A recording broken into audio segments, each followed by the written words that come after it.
तो दोस्तों, क्या सच में हमने एलियंस का मैसेज सुना था? ज़रा सोचिए, आप रात के अंधेरे में आसमान को देख रहे हैं, सब तरफ सन्नाटा, और तभी अचानक आपके हेडफोन्स में एक अजीब सी आवाज़ गूंज उठे। एक ऐसी आवाज़ जो हमारी धरती की नहीं लग रही। क्या हम इस पूरे ब्रह्मांड में अकेले हैं, या कोई हमें देख रहा है, या फिर सुन रहा है? आज की ये कहानी ऐसे ही एक रहस्यमय सिग्नल की। साल 1977 का वो दिन, जब साइंटिस्ट को मिला एक ऐसा मैसेज जिसने पूरी दुनिया को हैरान कर दिया। नाम था वाव सिग्नल। और इसके बाद से एक ही सवाल सबके दिमाग में घूम रहा था, क्या ये एलियंस का मैसेज था? कहानी की शुरुआत होती है साल 1977 से। जगह थी ओहियो स्टेट यूनिवर्सिटी, यूएसए। यह एक बहुत बड़ा रेडियो टेलीस्कोप था। नाम था बिग एयर। बिग एयर का काम था स्पेस से आने वाले रेडियो सिग्नल्स पकड़ना।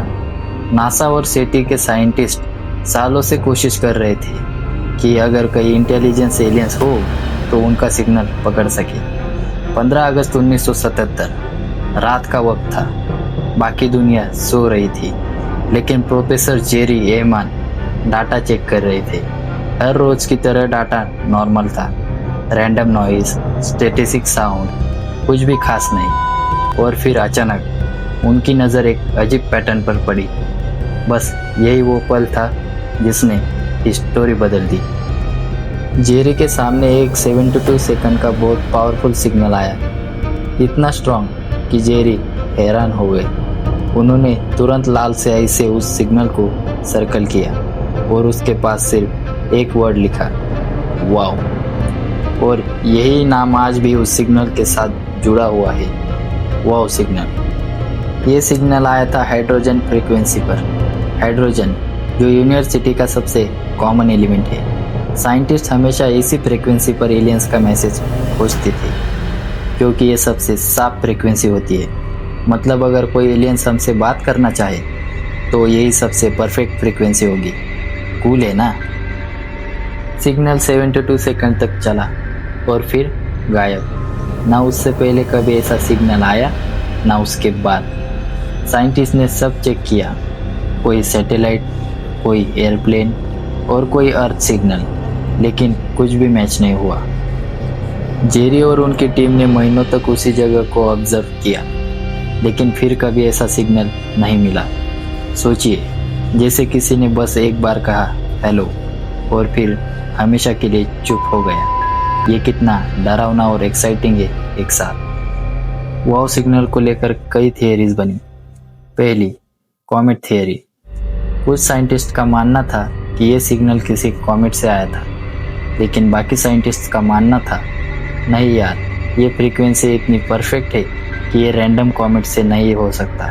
दूसरी, मिलिट्री एक्सपेरिमेंट। कुछ लोग बोले शायद ये किसी कंट्री का सीक्रेट एक्सपेरिमेंट था, लेकिन किसी के पास प्रूफ नहीं था। तीसरी और सबसे फेमस थियरी, एलियन मैसेज। बहुत से लोग मानते हैं कि ये किसी एलियन सिविलाइजेशन का पहला और आखिरी मैसेज था, जैसे उन्होंने बस हमें टेस्ट किया हो। क्या धरती पर कोई सुन रहा है? और ऑनेस्टली यही थियरी सबसे इंटरेस्टिंग लगती है।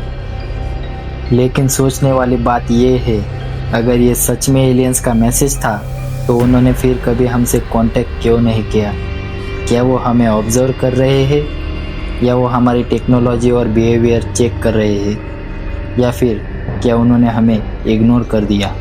कुछ साइंटिस्ट तो कहते हैं हो सकता है वो सिविलाइजेशन अब एग्जिस्ट ही नहीं करती, और जो सिग्नल हमें मिला वो उनके अस्तित्व का आखिरी निशान था।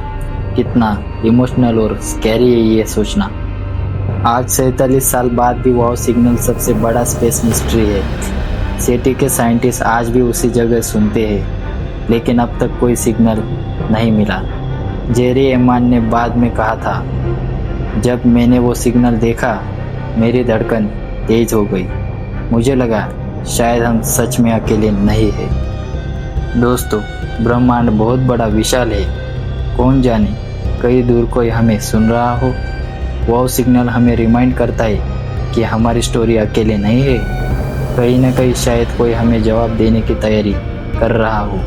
तो दोस्तों, आपको क्या लगता है, वो सिग्नल सच में एलियंस का मैसेज था या सिर्फ एक रैंडम सिग्नल था? कमेंट में अपनी राय ज़रूर लिखना, क्योंकि कौन जाने अगला मैसेज हमें कल ही मिल जाए।